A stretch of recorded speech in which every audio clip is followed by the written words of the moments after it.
चिता प्रयोग ताम अधिकृत्य ताम आश्रित्य अहम पांडुलिपि शास्त्र विषये किंचित निरूपयितुम् इच्छामि।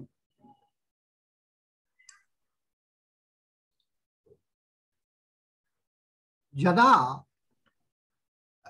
भारतवर्षे छापाखाना प्रिंटिंग प्रेस इत्यस्य व्यवहारः नासीत्, तस्मात् पूर्वं हस्त लेख माध्यमेनैव पुस्तकानां लेखनं भवति स्म। एतानि पुस्तकानि सम्प्रति पांडुलिपि रूपेण कथ्यन्ते। पांडुलिपिः इति कथं? पांडुः नाम पीतवर्णं, पीतवर्णात्मिका या लिपिः सा पांडुलिपिः भवेत्। वस्तुतस्तु प्राचीन काले पीतवर्णस्य मृत्तिकया लोष्ठेन वा भूमौ सर्वप्रथमं लेखनस्य उपक्रमः क्रियते स्म।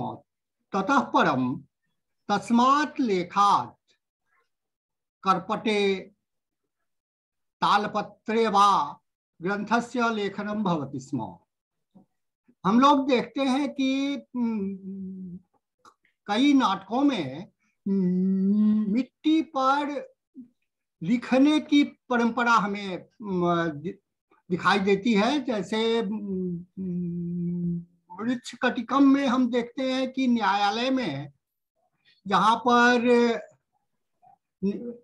ये न्यायाधीश अपना फैसला सुनाते हैं तो वहाँ सबसे पहले मिट्टी से लेखक लिखता है और उसी लेख को देख करके फिर उतारा जाता है। तो ऐसी संभावना लगती है कि इसी अवधारणा से पांडुलिपि शब्द का विकास हुआ होगा। लेकिन वर्तमान काल में हम शोध के संदर्भ में पांडुलिपि शब्द के साथ साथ अनेक शब्दों का व्यवहार इस स्थिति को प्रकट करने के लिए करते हैं। तो हम लोग एक स्लाइड शो के माध्यम से इस पांडुलिपि शास्त्र के संबंध में जाने। अब मैं आरंभ कर रहा हूं।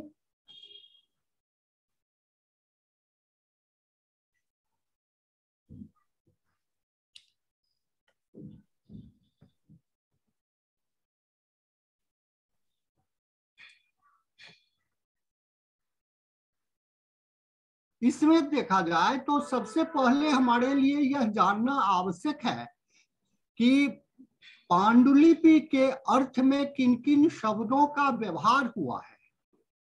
इसके पर्याय के रूप में हम यदि देखते हैं तो आदर्शः एक शब्द का व्यवहार हुआ है। फिर पांडुलिपि ही मातृका, हस्तलेखः, आदर्श ग्रंथ, आदर्श पुस्तकम, इतने शब्द हैं जो हमें एक ही अर्थ का संकेत करते हैं। इसके लिए अंग्रेजी भाषा में मैन्युस्क्रिप्ट शब्द है और इसी मैन्युस्क्रिप्ट शब्द से इस पांडुलिपि शास्त्र को हम मैन्युस्क्रिप्टोलॉजी कहते हैं। Logos of manuscript. लॉगोस का अर्थ होता है ज्ञान।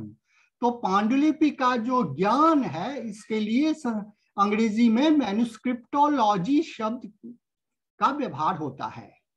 अब इस मैन्युस्क्रिप्टोलॉजी में कुछ संक्षिप्त शब्दों का व्यवहार होता है। इन्हें हम देखें। MS, यदि कहीं पर MS डॉट लिखा हुआ मिले तो इसका अर्थ है एक मैन्युस्क्रिप्ट, वन मैन्युस्क्रिप्ट, एका मातृका। इसी में यदि MSS डॉट हमें दिखाई पड़ता है तो वह मैन्युस्क्रिप्ट का बहुवचन रूप है। मैन्युस्क्रिप्ट्स अनेका मातृका। F, स्मॉल f का व्यवहार होता है एक फोलियो के लिए। फोलियो माने एक पत्र। पांडुलिपि में हर पत्र अलग अलग होते हैं। हिंदी में जिसके लिए हम पन्न शब्द का व्यवहार करते हैं, पेज।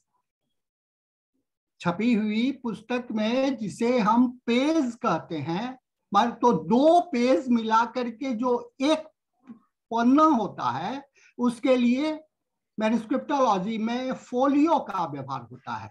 और इसी के बहुवचन में एफ, फोलिया। फोलियो से हम फोलियोज, इसमें एस नहीं लगावेंगे क्योंकि यह ग्रीक रूट का वर्ड है, तो फोलियो के बहुवचन में फोलिया होगा। हम समझते हैं कि आप लोग इन पारिभाषिक शब्दों को सबसे पहले जान लें। और अब इसी क्रम में हम आगे बढ़ते हैं।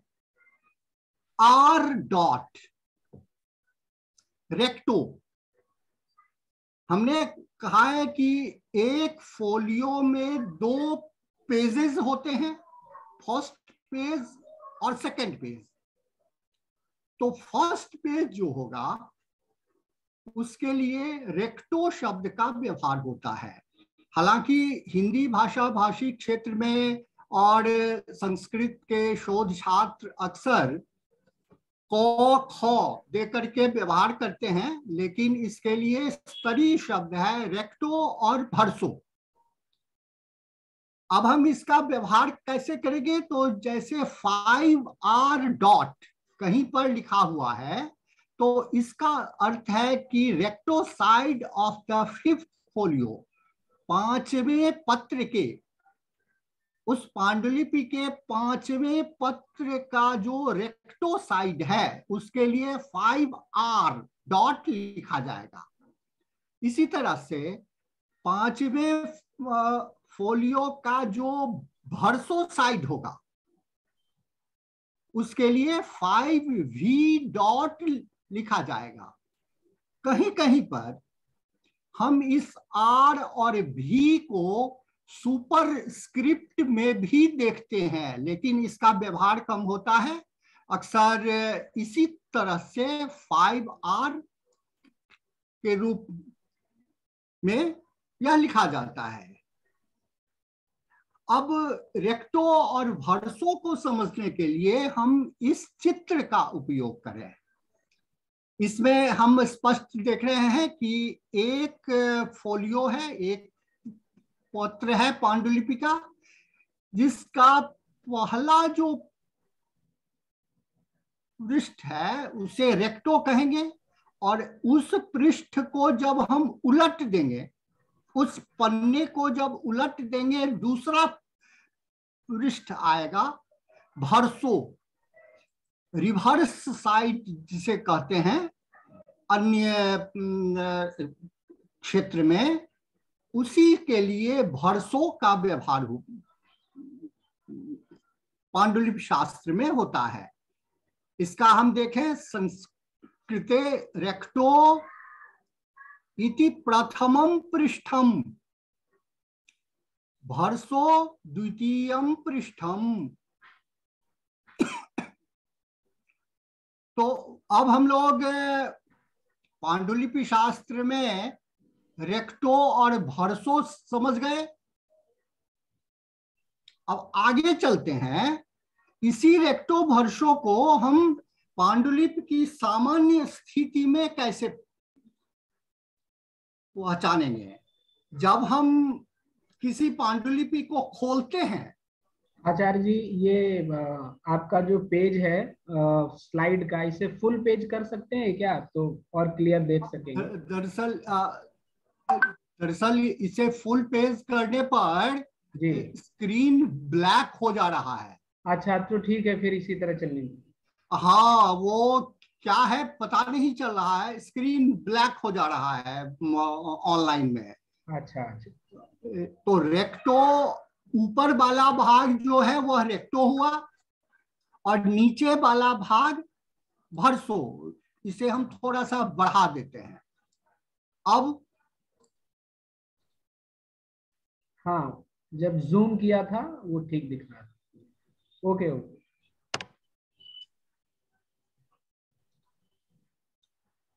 जूम थोड़ा सा हम कर देते हैं ताकि बेहतर दिखाई पड़े। जी। अब ऊपर वाला भाग वर्सो, नीचे वाला रेक्टो।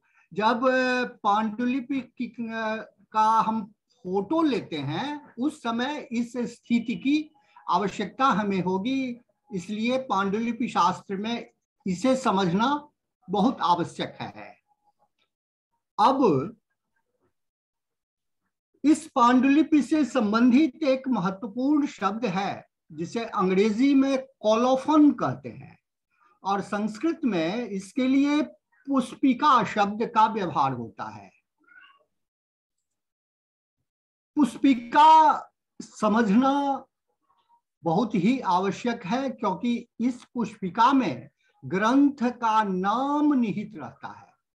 यदि ऐसी कोई पांडुलिपि हमारे पास आ जाती है जिसकी लिपि हम नहीं भी जानते हैं, हम उस पुष्पिका को पढ़ नहीं पाते हैं, तब भी छायांकन के लिए छायांकित करके दूसरे एक्सपर्ट को भेजने के लिए हमें पुष्पिका वाला अंश को पहचानना आवश्यक हो जाता है।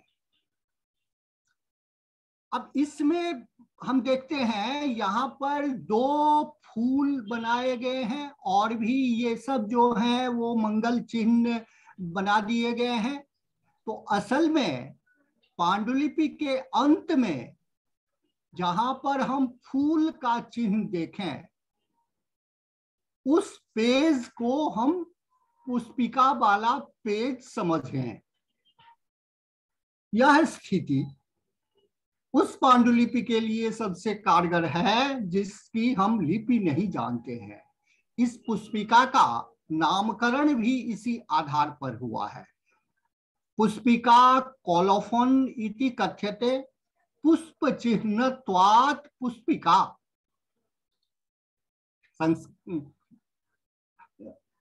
इस अंश में फूल का चिन्ह रहता है, इसीलिए इसे पुष्पिका कहते हैं और अंग्रेजी में कॉलोफोन कहते हैं। यम पुष्पिका ग्रंथ समाप्तिम सूचयति, ग्रंथ के अंत की यह सूचना देता है।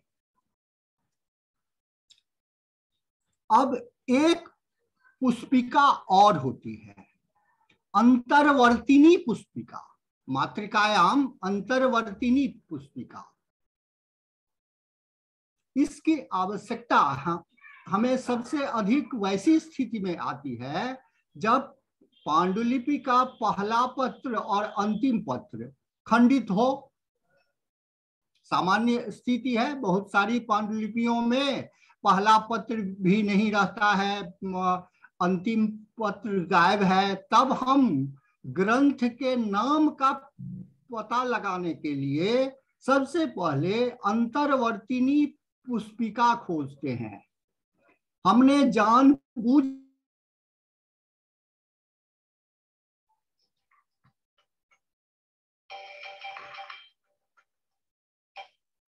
इसकी लिपि को भी पढ़ करके पांडुलिपि शास्त्र के उन तथ्यों को समझ पाएंगे।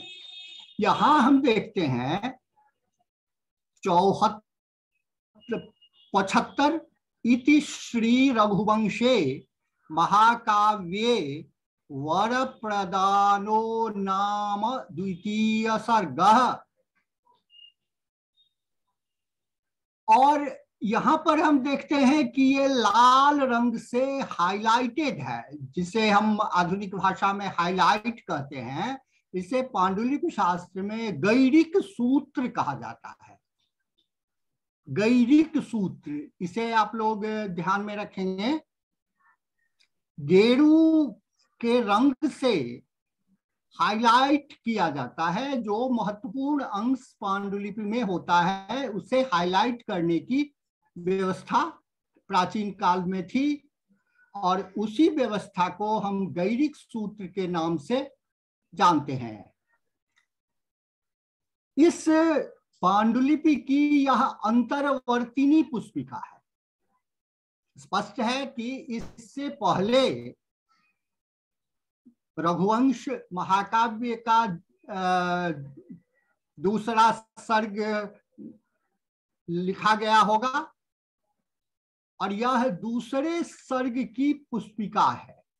यदि इस ग्रंथ में अंतिम पत्र जहाँ की इति रघुवंश महाकाव्यम समाप्तम नहीं भी है, फिर भी हम अंतर्वर्तिनी पुस्तिका से यह ज्ञात कर सकते हैं कि यह ग्रंथ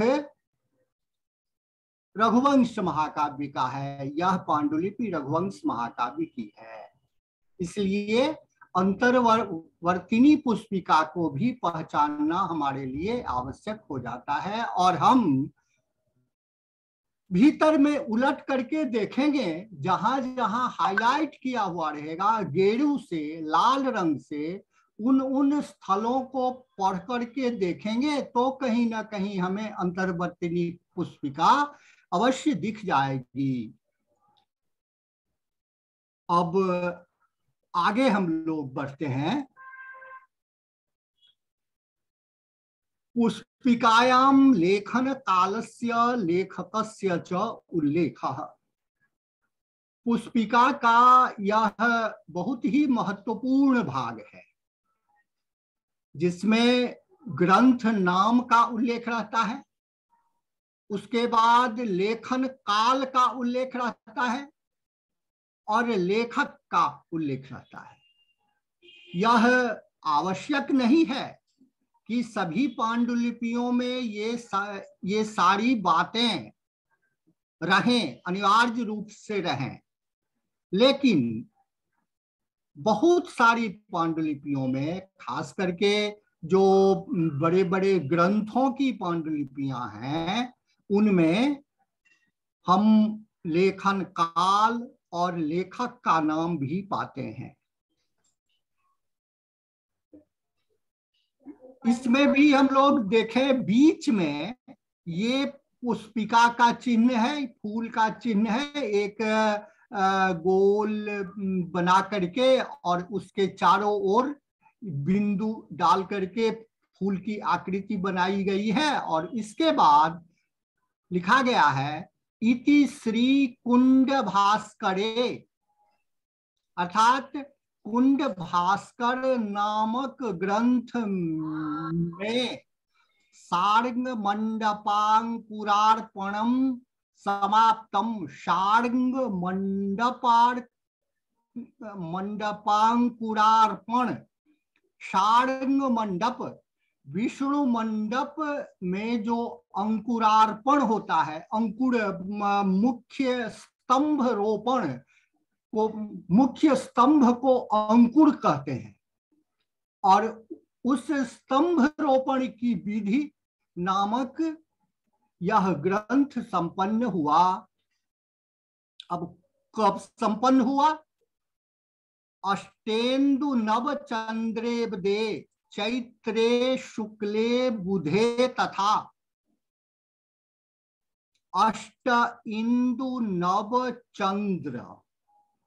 वस्तुतः पांडुलिपि में संख्या लेखन की यह एक अद्भुत विधि है जिसमें शब्द के माध्यम से अंक का निर्धारण होता है। अष्ट का अर्थ तो स्पष्ट रूप से 8 है। इंदु का अर्थ है एक, इंदु अर्थात चंद्रमा, चंद्रमा चूंकि एक ही है इसीलिए इंदु का अर्थ 1 हुआ।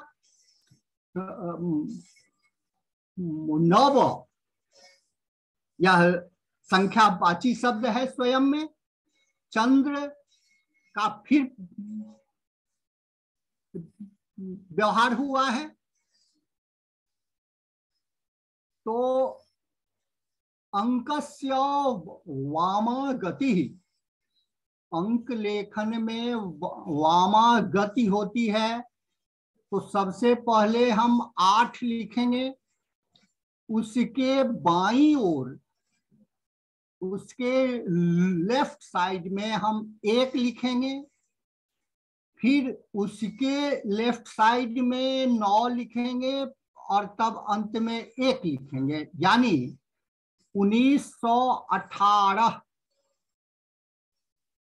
शाकाब्द। चैत्रे माने चैत्रे मासी, चैत्र महीने में, शुक्ले बुधे तथा बुधवार के दिन, सप्तम्याम सप्तमी तिथि को, राम दीनेन, यही इस पांडुलिपि के लिपिकार का नाम है, रामदीन। लिखितोयम शुभावह, शुभावह मंगलप्रदः, शुभ देने वाला, कल्याण करने वाला जो यह ग्रंथ है, इसका लेखन रामदीन ने अमुक तिथि में किया। एक श्लोक में लिपिकार ने इतनी सारी जानकारी हमें पुस्तिका वाले भाग में दे दी है। इसके बाद वे लिखते हैं संवत 1918 शाके 1783, यानी विक्रम संवत है 1918 और शक संवत 1783। और अंत में इस पंक्ति की पूर्ति के लिए राम राम राम राम राम इस तरह से उतनी बार लिखेंगे जब तक कि वह पंक्ति पूर्ण न हो जाए। वस्तुतः यह अंत का मंगलाचरण है। ऐसा प्रतीत होता है कि इस लिपिकार के इष्ट देवता राम होंगे, तो उन्होंने राम का नाम लिखा है। इस तरह से हम पांडुलिपि की पुस्तिका में शब्दों के द्वारा जो संख्या का बोध कराया गया है, इसे हम अभ्यास से देख सकते हैं और कई ग्रंथों की पुस्तिका का अवलोकन करके इसे हम संख्या में परिवर्तित करके काल निर्धारण कर सकते हैं कि यह कितने वर्ष पुरानी पांडुलिपि है। अब हम देखते हैं कि पांडुलिपि में उद्देश्य भी होता है। आखिर किसी लिपिकार ने किस उद्देश्य से पांडुलिपि का लेखन किया है, यह भी महत्वपूर्ण है। इसमें हम देखते हैं यहाँ लाल रंग से लिखा हुआ है, इति सम्मोहन तंत्रे पार्वती ईश्वर संवादे श्री गोपाल सहस्रनाम संपूर्णम श्री कृष्णार्पणमस्तु श्रीमस्तु लिखतम चतुर्भुज रामानुजदासः। लिपिकार का नाम है चतुर्भुज रामानुजदास और उन्होंने इस पांडुलिपि के लेखन का उद्देश्य भी व्यक्त किया है। पठनार्थम श्रीनिवासाचार्य रामानुजदास, अर्थात किसी विशेष व्यक्ति के पाठ करने के लिए, उनके पढ़ने के लिए उन्होंने इस पांडुलिपि का लेखन किया है। और अंत में उन्होंने लेखन काल दिया है संवत 1917। तो इस पांडुलिपि में हम देखते हैं कि लिपिकार ने किसी विशेष व्यक्ति के पाठ के लिए पांडुलिपि का लेखन किया है। अब दूसरा उद्देश्य हम देखें कि दूसरा क्या उद्देश्य होता था। इस पांडुलिपि में हम देखते हैं कि लिखितम विश्वेश्वर गंगा पुत्रेण आत्म पठनार्थम टेख ग्रामे वासः। उन्होंने गांव का नाम भी दे दिया है और यह भी लिख दिया है कि अपने पढ़ने के लिए आत्मार्थे इस ग्रंथ का 2 प्रकार लेखक ने लिखा है। अब इस आधार पर हम पांडुलिपियों को 3 भागों में विभक्त कर सकते हैं लेखन की दृष्टि से। हालांकि पांडुलिपियों के विभाग कई तरह से किए जा सकते हैं, लेकिन लेखन की दृष्टि से हम पांडुलिपियों को 3 भाग में विभक्त कर सकते हैं। स्वार्थम, परार्थम, विक्रयार्थम। तीनों पांडुलिपियों में कुछ कुछ अलग अलग विशेषताएं होती हैं। अपने लिए जो पांडुलिपि लिखी जाती है इसमें अशुद्धि ही न्यूनतम।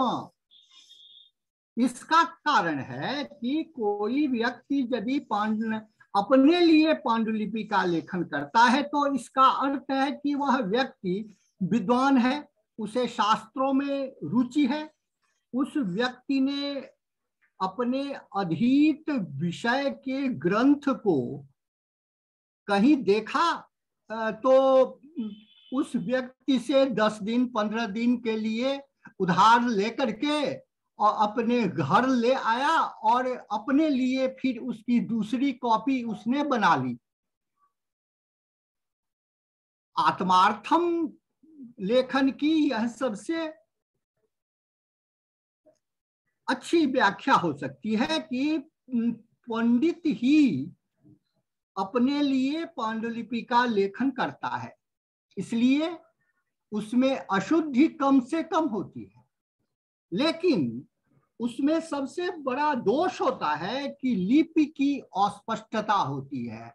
जब अपने लिए ही लिखना है तो जिस तरह हम रफ कॉपी लिखते हैं उस तरह से पांडुलिपि का लेखन होता था। वे लिपिकार विद्वान होते थे और उन्हें यह भी बाध्यता रहती थी कि जल्दी से जल्दी इसे लिख करके हम आदर्श मातृका जो दूसरे व्यक्ति से मांग करके लाए हैं उसे हम लौटा दें। इसलिए आत्मार्थ पुस्तक लेखन में, आत्मार्थ पांडुलिपि लेखन में यदि एक और अशुद्धि न्यूनतम होती है तो लिपि की अस्पष्टता बहुत अधिक होती है। वरार्थम, जो पांडुलिपि दूसरे व्यक्ति के लिए लिखी जाती है, किसी खास व्यक्ति के लिए, अपने बेटे भतीजे के लिए अथवा राजा के लिए, मित्र के लिए, उसमें भी अशुद्धि कम से कम होती है। लिपि की स्पष्टता बहुत अधिक अस्पष्टता तो नहीं रहती है, लेकिन सौंदर्य भी नहीं रहता है, क्योंकि ऐसे व्यक्ति विद्वान होते हैं, उस शास्त्र के विद्वान रहते हैं, इसीलिए लिपि थोड़ी सी स्पष्ट होती है। लेकिन विक्रयार्थम जो पांडुलिपि लिखी जाती थी, जो व्यावसायिक लेखक थे, व्यावसायिक लिपिकार थे, वे वस्तुतः आज के संदर्भ में कैलीग्राफिस्ट कहे जाएंगे। उनका हस्तलेख बहुत सुंदर होता था, बहुत स्पष्ट होता था, इसीलिए उनके द्वारा लिखी गई पुस्तकों की बिक्री होती थी, उसे लोग अधिक से अधिक कीमत देकर के खरीदते थे। ऐसी पांडुलिपि में सबसे बड़ा दोष क्या है संपादन की दृष्टि से, तो अशुद्धि ही अधिकतरा, बहुत अधिक अशुद्धियां होती हैं, क्योंकि वे तो कैलीग्राफिस्ट हैं, वे तो उस शास्त्र के विद्वान नहीं हैं, इसलिए अशुद्धि होती है। लेकिन लिपि की स्पष्टता के लिए वह स्पष्टतमा, सौंदर्यपूर्ण, उनकी लिपि बहुत स्पष्ट होती है। अब पुष्पिका वाले भाग में, पुष्पिका वाले भाग से हम यह कैसे पहचानेंगे कि यह विक्रय विक्रय के लिए लिखी गई है या किस कार्य के लिए? तो यदि हम देखते हैं कि डिस्क्लेमर रहे, स्वीकारोक्ति यदि है, तो निश्चित रूप से वह विक्रयार्थ पांडुलिपि है। इसमें सामान्य रूप से जो देख्या सो लेख्या मम दोखो न दीयताम, यह स्पष्ट लिखा हुआ रहता है कि मैंने जो देखा, माने आदर्श ग्रंथ में मैंने जो देखा वही मैंने इसमें नकल करके रख दिया है, मेरा दोष मत दीजिए। यदि यह शुद्ध है या अशुद्ध है तो इसमें मेरा कोई दोष नहीं। आज अंग्रेजी में हम ऐसी ही स्थिति को डिस्क्लेमर कहते हैं।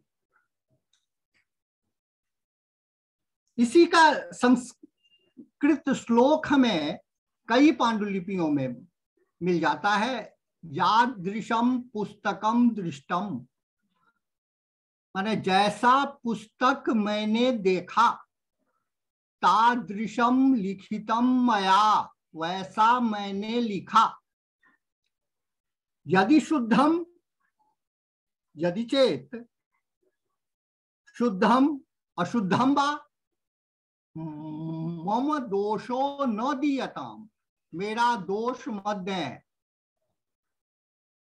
ये आत्मोक्ति, लिपिकार की आत्मोक्ति है। हम देखते हैं कि प्राचीन काल में अधिकतर करण कायस्थ इस पांडुलिपि लेखन को व्यावसायिक स्तर पर अपनाते थे और इससे उनकी बहुत अच्छी आमदनी हो जाती थी। 1800 ईस्वी तक, 1811 ईस्वी का एक रिकॉर्ड उपलब्ध है ईस्ट इंडिया कंपनी के काल का, जिसमें वॉकर, जेम्स वॉकर ने लिखा है कि वर्तमान में 1000 श्लोक के लेखन के लिए 1 रुपये पारिश्रमिक सामान्य रूप से मिल जाते हैं। यानी यदि किसी ग्रंथ में 18,000 श्लोक हैं, जैसे भागवत महापुराण में 18,000 श्लोक हैं, तो संपूर्ण भागवत की एक कॉपी करने में, एक प्रति पांडुलिपि बनाने का मूल्य 18 रुपया हुआ। अब यदि हम आधुनिक काल की दृष्टि से 1 रुपये का वैल्यू देखें तो 1780 ईस्वी के आसपास में 3.5 मन अच्छा चावल 1 रुपये में मिलता था। आज यदि हम 1800 ईस्वी के आसपास में 2.5 मन भी जोड़ लें तो आज के संदर्भ में 1 क्विंटल चावल हुआ, 100 किलो, और अभी 34, 35, 36 रुपए उस तरह का चावल हमें मिल रहा है। तो 1000 श्लोक के लेखन का आज के संदर्भ में हमें 3500, 3600 के लगभग मानना चाहिए। इस दर से प्राचीन काल में पांडुलिपि लिपिकारों को पारिश्रमिक मिला करता था। अब हम थोड़ा सा और आगे बढ़ें। मातृकान्ते अन्य निर्देशा, मातृका के अंत में यानी पोस्ट कोलोफोन स्क्रिप्ट में अन्य प्रकार के भी निर्देश दिए गए हैं जिनका आज जानना बहुत ही इंटरेस्टिंग है। इसमें एक है मातृका रक्षण विधि। किसी पांडुलिपि की रक्षा कैसे की जाए उसकी विधि दी जाती है। उसमें से एक है तैलाद रक्षा, जलाद रक्षा। पांडुलिपि की उक्ति है, मातृका की उक्ति है कि तेल से और जल से मेरी रक्षा करें और रक्षे शिथिल बंधनात्, ढीला बंधन से भी मेरी रक्षा करें। यानी पांडुलिपि के संपर्क में तेल नहीं आना चाहिए, जल नहीं आना चाहिए और पांडुलिपि का बंधन, उसका जो गांठ है वो कभी ढीला न छोड़े। साथ ही मूर्ख हस्ते न दातव्यम। ऐसे व्यक्ति जो कि अपंडित हैं, जो उस पांडुलिपि के संबंध में नहीं जानते हैं, उस शास्त्र के संबंध में नहीं जानते हैं, उस लिपि को नहीं जानते हैं, उन्हें उन सब को यहाँ मूर्ख कहा गया है। और पांडुलिपि रक्षण विधि में यह निर्देश दिया गया है कि ऐसे मूर्खों के हाथ में मुझे मत दीजिए क्योंकि इससे मैं बर्बाद हो जाऊंगी। एवं वदति पुस्तकी, इस तरह से पुस्तकी माने पांडुलिपि ही कथयति वदति। अशुद्धि विषये क्षमा याचनम। पोस्ट कोलोफोन स्क्रिप्ट के रूप में अशुद्धि के संबंध में भी क्षमा याचना की जाती थी। यह भी पांडुलिपि का एक महत्वपूर्ण अंग है। इस पांडुलिपि में वे लिखते हैं अदृश्य भावान मति विभ्रमत्वात्। अदृश्य भावात् यानी हमें आदर्श ग्रंथ में यदि अंश दिखाई नहीं दे रहा है अथवा मेरी बुद्धि भ्रमित हो गई है, उसके कारण यदि मैं अशुद्ध लिख रहा हूं तो विद्वान जो हैं वे इसका संशोधन कर लें, मेरे ऊपर कोप नहीं करें। कोपम न कुर्यात्, कोप नहीं करें मेरे ऊपर। तो यह लेखक की एक प्रकार से स्वीकारोक्ति है, क्षमा याचना है। अब हम इसी पांडुलिपि विज्ञान में दूसरे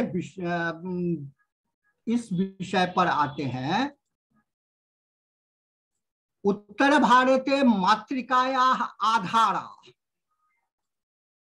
आधार क्या क्या है मातृका के? आधार माने किस सामग्री पर पांडुलिपि का लेखन होता है, इसके संबंध में हमने कुछ संकलन किया है। उत्तर भारत में ये 5 सामग्रियां सामान्य रूप से व्यवहार में लाई जाती थी। एक तालपत्रम, यह सामान्य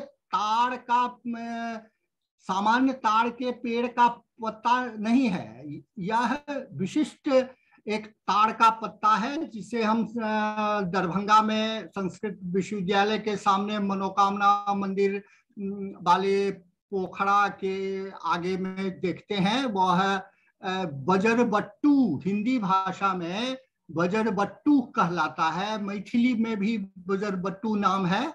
उसके पत्ते काफी लंबे होते हैं, चौड़े होते हैं। इसी तालपत्र पर पांडुलिपि का लेखन किया जाता था। दूसरा आधार जो कि उत्तर भारत में सर्वाधिक प्रचलित है, तूल पत्रम हस्त निर्मितम, रुई का कागज जो अपने से बनाए जाते थे। रुई को अतसी के सबसे पहले अलसी को पानी में भीगने के लिए छोड़ दिया जाता था और अगले दिन उसको छान करके उस जल में रुई को भिगो दिया जाता था पूरी तरह से।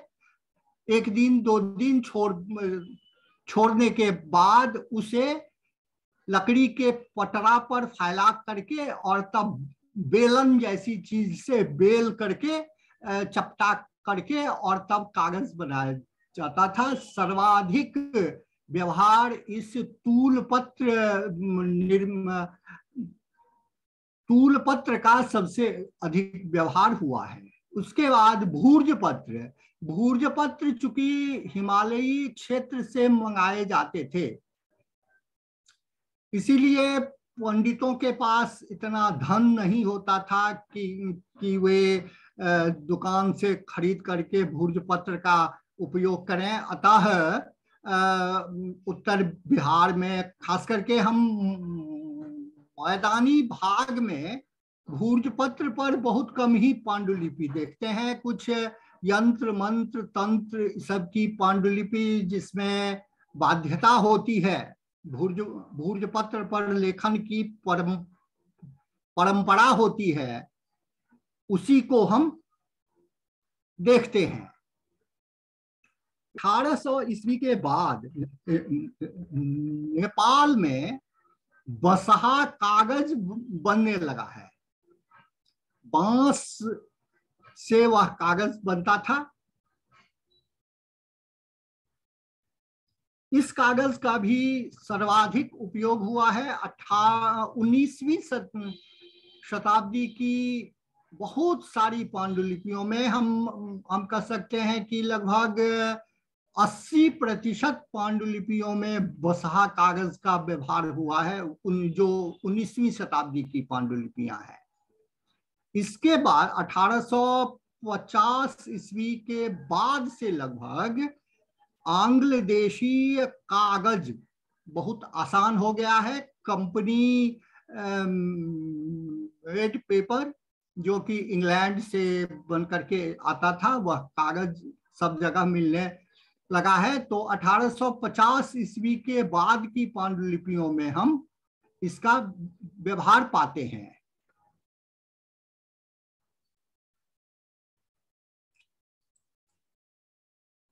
अब हम लोग इस चित्र को देखें।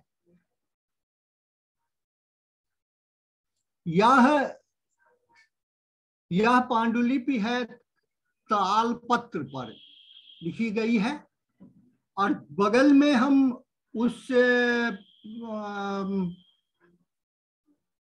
उसका फोटो भी हमने डाल दिया है कि इसी तरह के तालपत्र से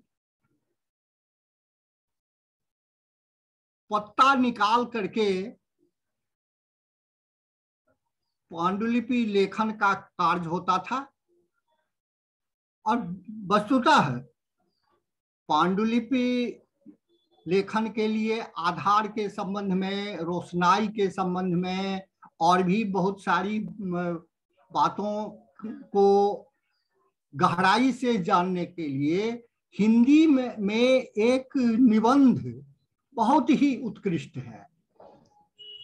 डॉक्टर हजारी प्रसाद द्विवेदी का एक निबंध है, पुरानी पोथियां। इसमें पांडुलिपि शास्त्र से संबंधित लगभग सारी बातें दी गई हैं। हम अनुशंसा करेंगे कि आप जितने भी जिज्ञासु प्रतिभागी हैं वे सब इस आलेख को अच्छी तरह से पढ़ लें, तो आप लोगों को बहुत सारी जानकारियां मिल जाएगी। भारत में पांडुलिपि लेखन का क्या इतिहास रहा है, इस पर भी उन्होंने बहुत सारी जानकारियां दी है। यह आलेख उनका एक संकलन है, अशोक के फूल। इसमें पुरानी पोथियां के नाम से एक लेख है। अब इसके बाद आधार के लिए अन्य वस्तुओं का जो ऊपर वर्णन किया गया है वे सारे देखने में एक ही जैसे लगते हैं। उनका निरूपण, उनका डिमॉन्स्ट्रेशन चित्र के माध्यम से संभव नहीं है। जब तक वह आमने सामने हम आप लोगों को दिखाएंगे नहीं, आप लोग हाथ से छू करके नहीं देखेंगे, तब तक उन आधारों में आप लोग अंतर स्पष्ट नहीं कर पाएंगे। अब हम लोग पांडुलिपि शास्त्र के एक विशेष इसकी विशेष बात पर ध्यान दें। पांडुलिपि शास्त्र में कुछ चिन्ह होते हैं, मातृकायाम चिन्हानि। भीतर में कुछ विशेष चिन्ह होते हैं जिनकी पहचान पढ़ते समय बहुत जरूरी है। आप लोग इन दोनों चिन्हों को देखें। एक ये चिन्ह है, मैं थोड़ा सा और जूम करता हूं, इसे आप लोग देखें। और ये दोनों चिन्ह संकेतित करते हैं कि पांडुलिपि लेखन के क्रम में बीच में कहीं छूट गया है। ऐसा ही चिन्ह आप यहां देख रहे हैं। ये जो ही और नो के बीच में देख रहे हैं चिन्ह, इसका अर्थ है कि यहाँ कुछ शब्द छूट रहा है। लिखते समय भ्रमवश लिखते लिखते आगे बढ़ गए हैं और वहां छूटा है। तो इसी के सामने ठीक ऊपर में हम देखते हैं वह शब्द लिख करके जिस पंक्ति में वह छूट गया है उसका उल्लेख यहाँ कर दिया गया है। इसका अर्थ है कि यहाँ पर जब हम पढ़ेंगे तो न ही के बाद ये न ही भी जोड़ देंगे। यही यह चिन्ह संकेतित करता है छूट का चिन्ह, एरर मार्क। इसे हम अंग्रेजी में एरर मार्क कहेंगे। अब इस चिन्ह को हम लोग देखें। ये दो तरह के चिन्ह हैं। मातृकायाम चिन्हानि विषय के अंतर्गत ये दोनों चिन्ह मातृका में पंक्ति के अंत में लगाए जाते हैं। इनका ज्ञान हमारे लिए इसलिए आवश्यक है क्योंकि पंक्ति के अंत में लगाए जाने वाले ऐसे चिन्हों की जानकारी यदि हमें नहीं रहेगी तो हम इसे भी एक अक्षर मान करके पढ़ने में भ्रम करते जाएंगे। वस्तुतः यह चिन्ह संकेत करता है कि पंक्ति के अंत में जो शब्द लिखा गया है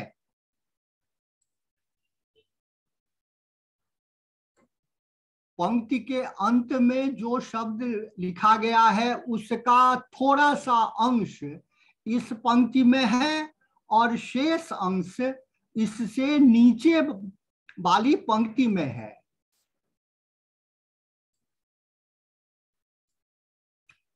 इसे हम पढ़ेंगे तो था ही, तथा ही, यानी एक शब्द का थोड़ा अंश ऊपर में है और शेष अंश दूसरी पंक्ति में है, इसे हम योजक चिन्ह कर सकते हैं। इसके लिए वर्तमान काल में देवनागरी में एक हाइफन का व्यवहार होता है। उसी हाइफन के बदले में पांडुलिपि में ये दो तरह के चिन्ह पाए जाते हैं, और ये दोनों चिन्ह केवल देवनागरी की पांडुलिपियों में पाई जाती है। अन्य लिपियों के लिए अन्य प्रकार के चिन्ह हो सकते हैं। जैसे हम आगे आप लोगों को दिखाते हैं, ये मिथिलाक्षर की ये उत्तर बिहार की जो प्राचीन लिपि मैथिली लिपि है उसकी पांडुलिपि है। इसमें हम इस प्रकार का चिन्ह पाते हैं। आप लोगों को देखने में कोई कठिनाई नहीं ना है? स्पष्टम दृश्यते आचार्य।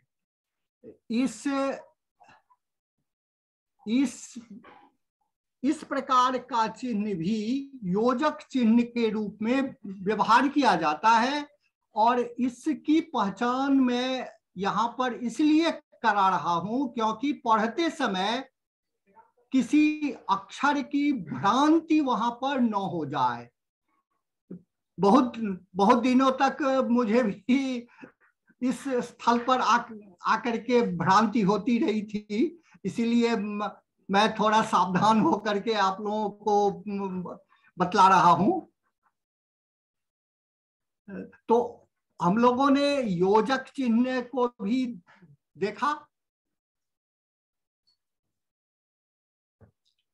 और अब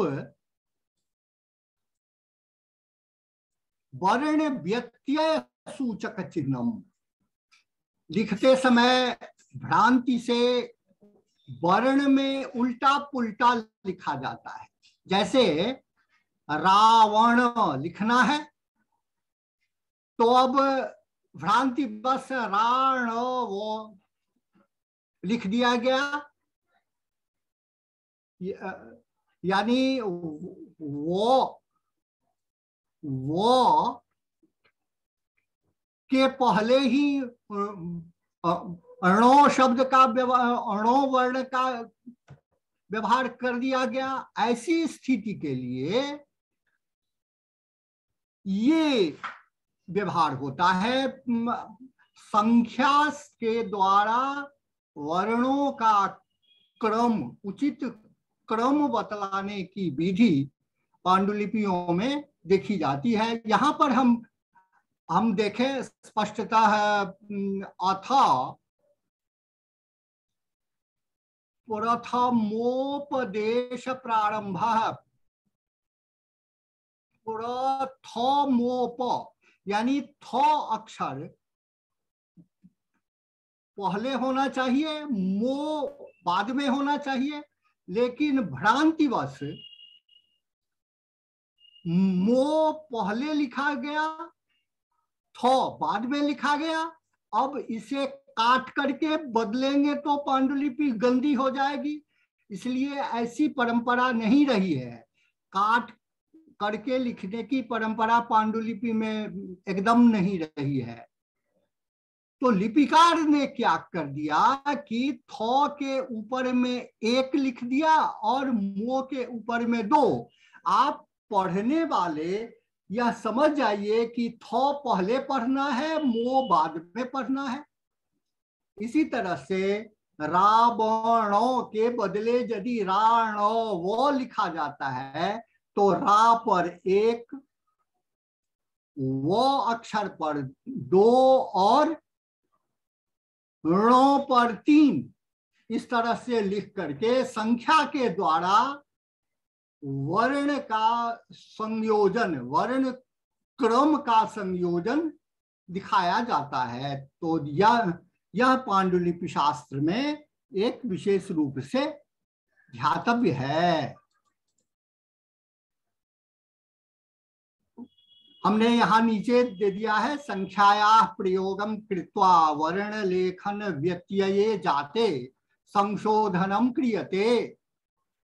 यह पांडुलिपि शास्त्र का एक सिद्धांत है। यह पांडुलिपि लेखन की एक अंतरंग विधि है।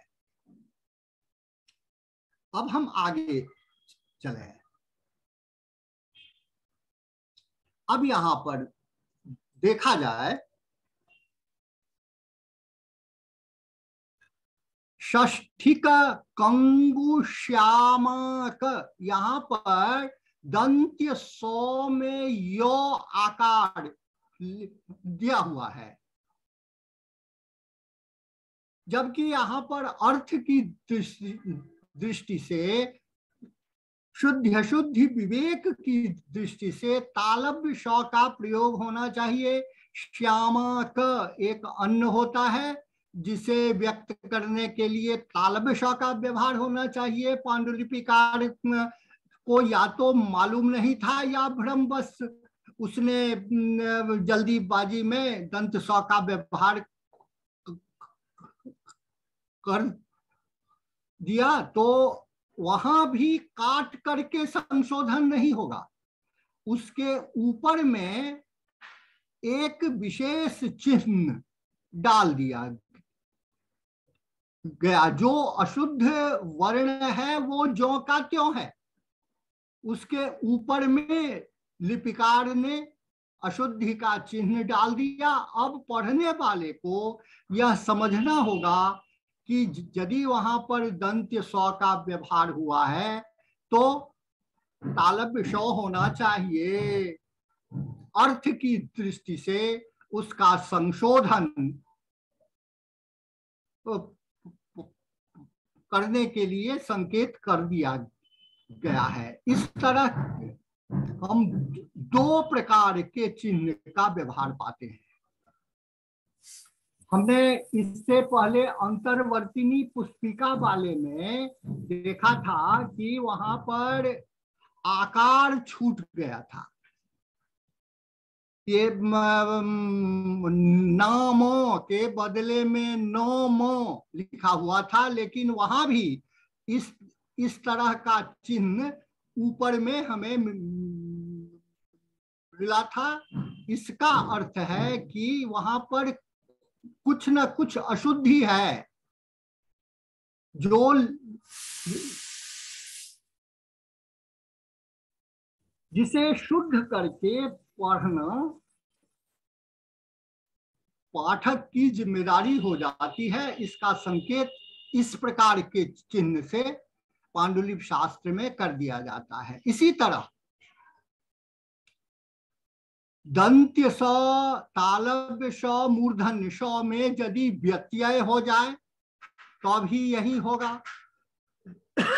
नो णो में व्यत्यय हो जाए, क्योंकि नो और णो श्रुति सम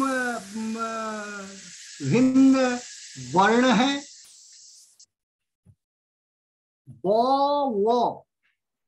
वो में भी ऐसा ही संकेत डाल दिया जाता है। यो जो में भी ऐसा ही संकेत डाला जाता है। तो इस तरह से जहां पर लेखन में वर्ण व्यत्यय हो जाता है, वर्ण संबंधी कोई गलती हो जाती है, तो इस तरह के चिन्ह डाल दिए जाते हैं।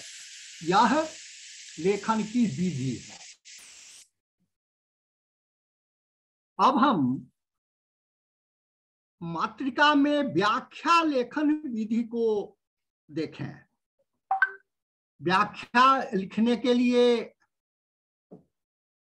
बीच में हम देख रहे हैं कि बड़े अक्षर में श्लोक है, मेघदूत का श्लोक है, स्पष्ट दिखाई दे रहा है। तस्मिन् नद्रौ कतिचिदबला विप्रयुक्त सकामी इत्यादि। और इसके दोनों ओर ऊपर नीचे व्याख्या है। यदि किसी पांडुलिपि में हमें इस तरह की स्थिति दिखाई दे तो हमें लिपि को जाने बिना भी यह समझ लेना चाहिए कि व्याख्या के साथ यह पांडुलिपि लिखी गई है। इस चित्र को आप लोग देख लें अच्छी तरह से। मैंने यह भी लिख दिया है, मध्ये मूलम नीचे उपरि च अंशयोः व्याख्यानम लिख्यते। यह पांडुलिपि लेखन की विधि है।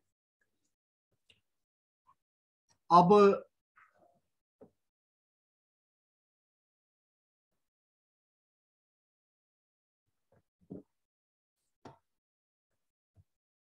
अगले में हम लोग देखें कि मातृका में संदर्भ निर्देश, मातृका का संदर्भ निर्देश कैसे दिया जाता है।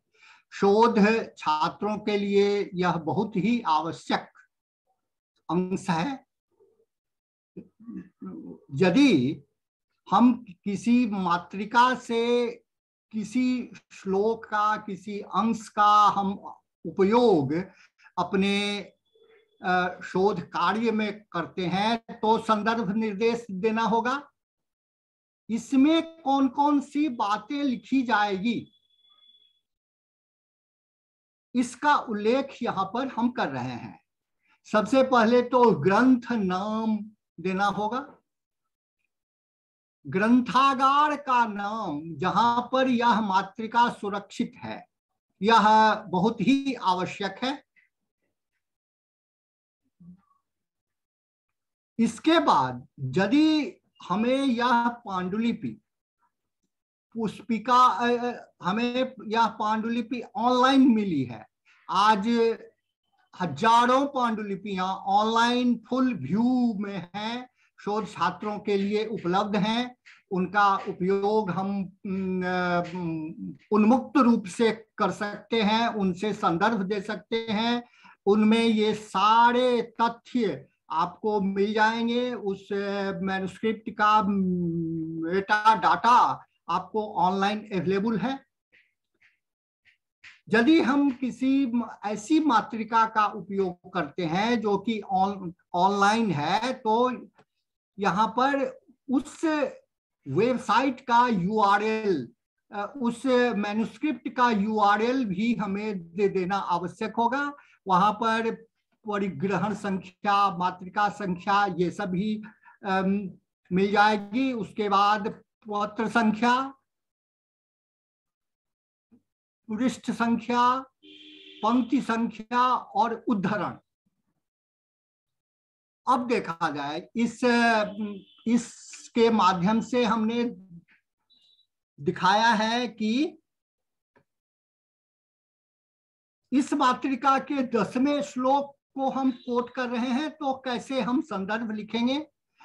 यह कार्तिक यामुन द्वितीया विधान है, जो उमा रमण झा पांडुलिपि संग्रह लखनऊ में उपलब्ध है। यह archive.org पर इस URL पर उपलब्ध है और इसकी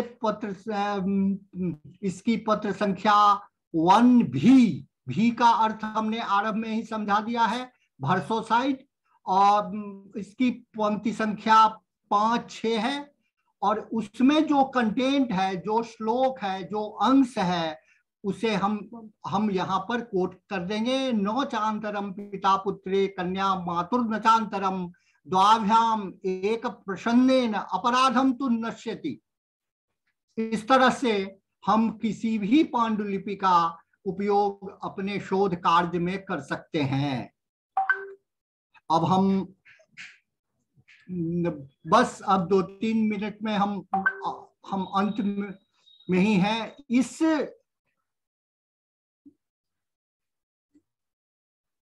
इसमें हमने दिखाया है कि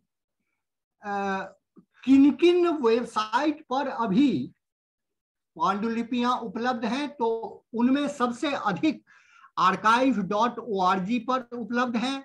फिर एक वेबसाइट है indianmanuscripts.com,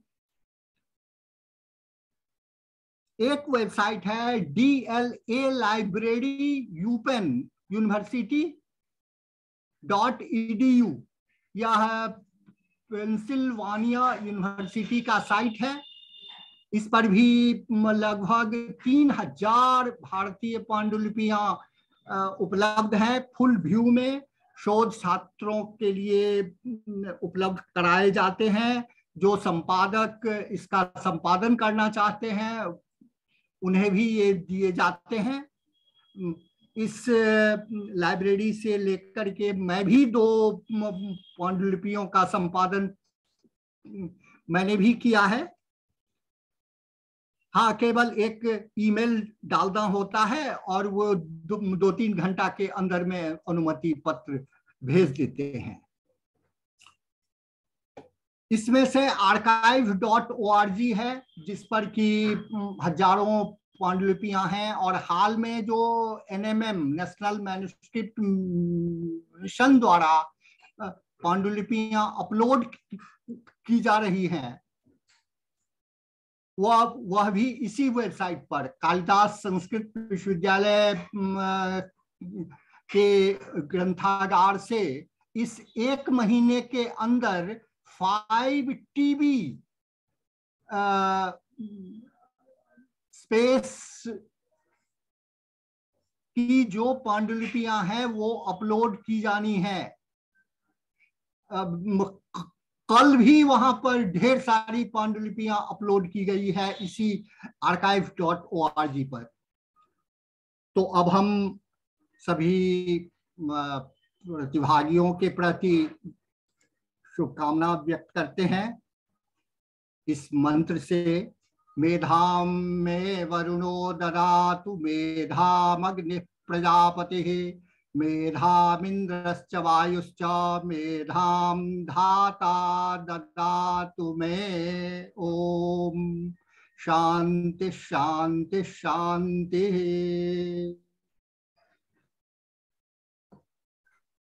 हरि ओम। श्री गुरुभ्यो नमः। आचार्य जी को बहुत बहुत धन्यवाद। अत्यंत ज्ञानवर्धक कक्षा में हम अब तक की जितनी भी कक्षाएं दी गई हैं उन समस्त कक्षाओं में यह जो कक्षा थी अत्यंत रमणीय हुई। और जो विषय आपको दिया था मातृकाशु लेखन विधि लेखकस्य अक्षरशः पालन किया है आपने। और हम समझते हैं कि हमारे जो शोधार्थी हैं वो आज की कक्षा से लाभान्वित हुए हैं और प्रेरित भी हुए हैं।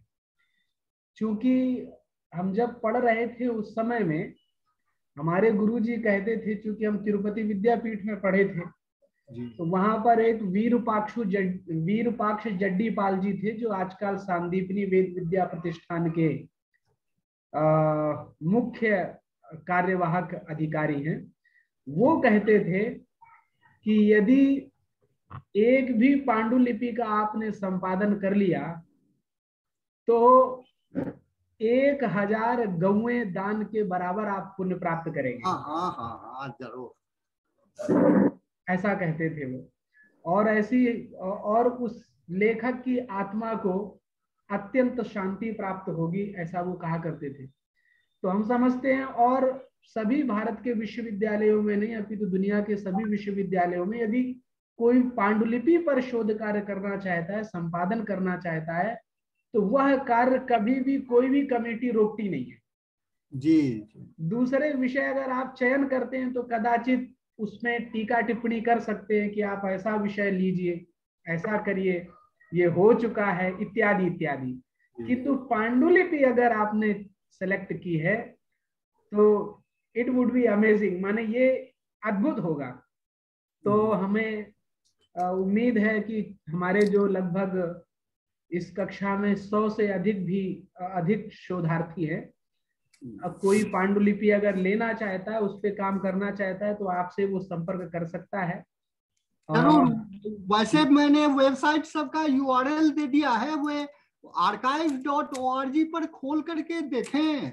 इधर NMM ने एक आदेश जारी किया है जिसके अनुसार केवल एक इंस्टीट्यूट से कालिदास संस्कृत विश्वविद्यालय जो है वहां नासिक में उससे 5 TB डाटा मिल चुका है चेतन आनंद जी को, जो ई गंगोत्री ऑर्गेनाइजेशन चलाते हैं।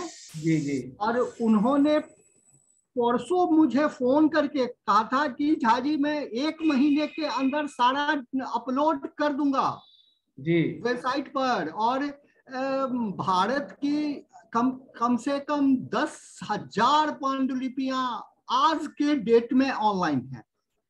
बिल्कुल बिल्कुल सच कह रहे हैं, बहुत बहुत काम खोजें किया जा रहा खोजें आर्काइव पर, आपको आश्चर्यजनक चौंकाने वाले तथ्य मिलेंगे। है। जी मैंने तो काफी उपयोग किया है जी उसका, उस साइट का। जी जी। तो बहुत बहुत आपको धन्यवाद है। आपका यह ज्ञान हमें कल भी प्राप्त होगा, आपकी द्वितीय कक्षा भी कल होगी। जब मैं जरूर ये जरूर। विषय हमारे सामने आया तो हम चिंतन कर रहे थे कि किसको इस विषय में पढ़ाने के लिए मैं अप्रोच इस करूं। विषय पांडुलिपि शास्त्र में एक डॉक्टर ममता मिश्र जो आज जुड़ी थी, जी जी वो भी परम विदुषी हैं और उन्होंने न्यू कैटलोगरम का संपादन किया है। वो आड्यार में जी थी जी पहले, अब रिटायर होकर के आ गई हैं। तो यदि कभी कोई आवश्यकता हो तो उनसे भी आप लोग संपर्क कर सकते हैं। ओहो, तो बहुत अडियार बड़ी लाइब्रेरी में विदुषी है। मैडम थी क्या? जी हाँ हाँ, वो पांडुलिपि विशेषज्ञ। आज हम समझते हैं कि पूरे भारत में उनकी जैसे मैन्युस्क्रिप्टोलॉजी में कोई नहीं होंगे। उनके सामने तो ओहो, मैं विद्यार्थी बन जाता हूँ। मैं जिन्होंने पांडुलिपि लिपि पर इतना ज्यादा काम किया है, मैं उनके दर्शन कर पा रहा हूँ। मैं अपने आप को भाग्यशाली समझता हूँ कि पांडुलिपियों पे जिन्होंने काम किया है। मैडम आप कुछ कहना चाहें तो कह सकती हैं, आप बोल सकते हैं। जी जी, ये मानुस्क्रिप्टोलॉजी जो पोथी विज्ञान का जो टॉपिक है, ये हमारी मतलब मेरी दिल की बात है। तो मैं कोई भी लेक्चर देता है तो मैं वो अटेंड कर लेती हूँ। और जी भवनाथ जी जी का तो वो छूटना नहीं। तो मैं सुबह से जुड़ी हूँ इस यहीं पर बिल्कुल बिल्कुल बंधन बिल्कुल में बिल्कुल। हूँ। तो मैं कह और ये रहा था कि आचार्य जी का हमेरा परिचय नहीं था, हम तो जानते नहीं थे, क्योंकि मैं यूपी का रहने वाला। मेरी अभी फिलहाल 2 सालों पहले यहाँ विश्वविद्यालय में नियुक्ति हुई। अब ये कार्यभार मुझे मिला है कि आपको इसका संयोजन करना है। तो बहुत मेरे बहुत मन में धन्यवाद। मैं तो कुछ भी मतलब ये तो हम जो मैन्युस्क्रिप्ट आई मीन काम करते हैं, ये कि जो किसने लिखा। जी और ये जो आपको अगर समय है तो मैं कुछ बोलूं। जी सी आप जो मैन्युस्क्रिप्ट जो जेडी पाल ने कहा है कि जी जी एक मैन्युस्क्रिप्ट का उद्धार किया है। एक मैन्युस्क्रिप्ट मतलब एक पोथी ही नहीं है। जी देखो किसी का मानस संतान है। कितने सोचने के बाद हम एक 4 पृष्ठ का आर्टिकल नहीं लिख पाते हैं। इधर उधर जोड़ के कॉपी पेस्ट करके भी हम नहीं लिख पाते हैं। जी वो जी जो अपना स्वयं जो रचना होती है, उसको कितना सोचने के बाद एक रचना सिद्ध होती है। और जो पोथी बनाते हैं उसके बारे में भी सोचिए। जो जी मतलब ताड़ पत्ता करते हैं, वो पत्ते से निकालते हैं, उसको जो प्रोसेसिंग करते हैं, वो लिखने योग्य करते हैं, उस जो संचा प्रस्तुत करते हैं, उसमें कितना श्रम जाता है। और हम क्या ना, हम लाकर ऐसे ही फेंक देते हैं। ये बहुत, मैं दूसरे सिस्टम पे वो हजारी प्रसाद द्विवेदी का आर्टिकल भी पढ़ रही हूँ। ये सुन रही थी, वो पढ़ रही थी, ये मुझे जानकारी नहीं थी। बहुत बहुत धन्यवाद महोदय। जी और ये होता है, अभी अभी बहुत बड़ी दुख की बात है जी कि हमारे जो विश्वविद्यालय में काम हो रहा है, जो पीएचडी, वो जो आधुनिक लेखक होते हैं ना, वो लेखक अपना काम, अपना महाकाव्य दे देते हैं और उस महाकाव्य पर स्टडी 5 पीएचडी हो जाता है। इस जी पर जी थोड़ा बिल्कुल रोक लगाना है। ये नहीं होना चाहिए। जी जी हमारा जो अगर एक मैन्युस्क्रिप्ट का उद्धार हो जाता है, हम अपने बच्चे का क्या करते हैं? अपने बच्चे का कुछ हाथ पाथ कुछ घाव हो जाता है, हम उसमें लगाते हैं ना कुछ। डेफिनेटली वैसे ही मैन्युस्क्रिप्ट हमारे किसी का मानस संतान होता है, हम जी कैसे जी फेंक सकते हैं उसको? हम नहीं कैसे इसका निरादर कर सकते हैं? हम नहीं उसका क्यों आदर नहीं करेंगे? हम अगर कुमार संभव का एक नई टीका है, उसके ऊपर काम करे, वो सही रहेगा। ये अभी जो मैंने लिखा महाकाव्य, मैंने अपने शिष्यों को दे दिया, उसी के ऊपर काम करा, ये महाकाव्य के ऊपर 5 पीएचडी हो जाता है। जी ये जी थोड़ा इसमें थोड़ा ये थोड़ा बंद करना है। तो थोड़ा जी एक ऐसा मूवमेंट करना है। अच्छा नहीं लगता ये जरूर काम। हम 200 साल के बाद करेंगे। अगर है कि मैन्युस्क्रिप्ट चली गई तो हम उसके से कुछ नहीं कर पाएंगे। वो सच कह गई रहे तो हैं, गई ना। बिल्कुल वो ये धरोहर था है। मुझे बहुत अच्छा लगा ये सुन के। बहुत बेसिक था, बच्चों के लिए बहुत जानकारी है, लेकिन मुझे भी कुछ जानकारी मिली। मैं तो मैन्युस्क्रिप्टोलॉजी के ऊपर काम कर रही हूँ, और न्यू कैटलिस्ट कैटेगरी में मैं आरआर लाइब्रेरी थियोसॉफिकल सोसाइटी में नहीं थी। मेरा अपना एक लाइब्रेरी वहां पर चेन्नई में था। वो केवी शर्मा रिसर्च फाउंडेशन है, हमारे वहाँ लगभग 12,000 किताबें हैं। और KV Sharma was an expert on manuscriptology, that is why I was associated with him. I belong to Odisha, he belongs to Kerala. But I was just like a daughter, I was associated with him. I am still managing, but for the time being I am shifted to Odisha. So that is our ADR में हूँ। ADR में हमारा library है। बिल्कुल बिल्कुल, बहुत ही अच्छा लग रहा है। Thank you so much. कोई कुछ भी जानकारी हो चाहिए तो ओडिया, मेरा अभी वो 13th को मंडे को एक इंटरनेशनल प्लेटफॉर्म पर एक लेक्चर भी है। अच्छा, हम संपर्क करते हैं आपसे। हमें हमारे विद्यार्थियों को आवश्यकता होगी, उनको बिल्कुल बिल्कुल कोई बात नहीं, कुछ भी चाहिए मैन्युस्क्रिप्ट के ऊपर, अगर कुछ कहीं जानकारी है न्यू कैटलिस्ट कैटेगोरम के ऊपर से, कुछ सब्जेक्ट के ऊपर कुछ जानकारी चाहिए तो मैं बिल्कुल तैयार हूँ। जरूर जरूर, बहुत बहुत धन्यवाद। हम किसके लिए काम कर रहे हैं? हम स्टूडेंट्स के लिए ही तो काम कर रहे हैं, हमारी तो जिंदगी गई। जी जी बिल्कुल बिल्कुल, बहुत बहुत धन्यवाद। बहुत अच्छा लगा, आपने मार्गदर्शन किया हमारे शोधार्थियों का। बहुत बहुत आपको धन्यवाद। और पंडित भवनाथ झा जी को भी बहुत बहुत साधुवाद कि उन्होंने अपना अमूल्य समय निकाल करके और ज्ञानवर्धक बातें बताई। हमारे सभी विद्यार्थी शोधार्थी इससे लाभान्वित हुए हैं, और कल फिर हम एक बार मिलेंगे। तब तक के लिए धन्यवाद। साधना मैम कुछ कह रही थी, आपको मैं अनम्यूट कर देता हूँ। वो शोधार्थियों को कुछ सूचना देना चाह रही है, शायद वो इस कार्यक्रम की को कन्वीनर हैं। एक सेकेंड में आपको अनम्यूट कर देता हूँ।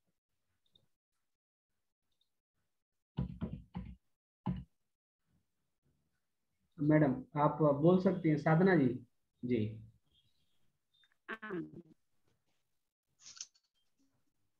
सर्वादौ अत्र समुपस्थितेभ्यः भवनाथ झा वर्येभ्यः पुनः ममता महोदयाभ्यश्च धन्यवादाः। वयं सर्वे एव लाभान्विताः भवताम् उपस्थित्या ध्यानेन च। इदानीं येऽपि छात्राः वर्तन्ते तेषाम् उपस्थितेः कृते अहम् एतद् वदामि यत् स्वविषयस्य नाम लिखन्तु पूर्वम्। इतोपि येऽपि अवशिष्टाः सन्ति तेषां नामानि अहं वक्तुम् इच्छामि, यतोहि यदा कदाचित् किं भवति ते अवशिष्टाः भवन्ति। अस्तु, दीपक कुमार चौधरी, हैंड रेज एव करोतु। नास्ति वा? अस्तु, कौस्तुभ कुमार, दुर्गेश झा, अंशु कुमारी, उपासना कुमारी, पुनः खुशबू कुमारी, शंभु प्रसाद सिंह। यदि कोऽपि अस्ति तर्हि हैंड रेज करोतु। जो है वो हैंड रेज कर लें। एते नागतः येषां भवती नामानि कथयति ते अद्य अहं लिखित्वा अपश्यम् एव, किन्तु यदा कदाचित् नामानि भवन्ति एकवारम् उच्चारणम् एव करोमि। अस्तु, आम्। तदनन्तरं तो यावन्ताः साधना यावन्ताः अत्र उपस्थिताः सन्ति तेषाम् अहं चित्रं स्वीकृत्य भवती प्रेषयामि। यतोहि ते सर्वेपि म्यूट् सन्ति खलु। यदि अनम्यूट करोमि चेत् पुनः कोलाहलः भवति। इतः प्राक् तथा अनुभवः अस्ति, सर्वेपि युगपद् वदन्ति। तो एतस्य चित्रं यावन्तः अत्र सन्ति तेषां चित्रं स्वीकर्तुं शक्यते स्क्रीन्शाट् माध्यमेन। अहं प्रेषयामि। अहमपि किञ्चित् वक्तुम् इच्छामि। यत् पावर पॉइंट प्रेजेंटेशन इति निर्मितं तस्य PDF रूपेण अहं सर्वेषां प्रति प्रेषयितुम् इच्छामि। अवश्य अवश्य, भविष्ये छात्र मांग भी रहे हैं, ये जरूर जरूर दे दीजिए। भविष्ये एते प्रतिभागिनः अनेन लाभान्विताः भवितुमर्हन्ति। अहं भवन्तं प्रेषयिष्यामि, ततः पश्चात वितरणं भविष्यति इति। वो एक ग्रुप बना है इन सभी लोगों का, आप मुझे दे देंगे तो मैं इन सभी को हाँ अच्छा रहेगा। भविष्य में भी मैंने सब कुछ लिख दिया है उसमें। बहुत अच्छा आपने पावर पॉइंट तैयार किया है। बिल्कुल जी ठीक है। तो आज की कक्षा यही समाप्त करते हैं। सभी को बहुत बहुत धन्यवाद और आचार्य जी को प्रणाम। शुभ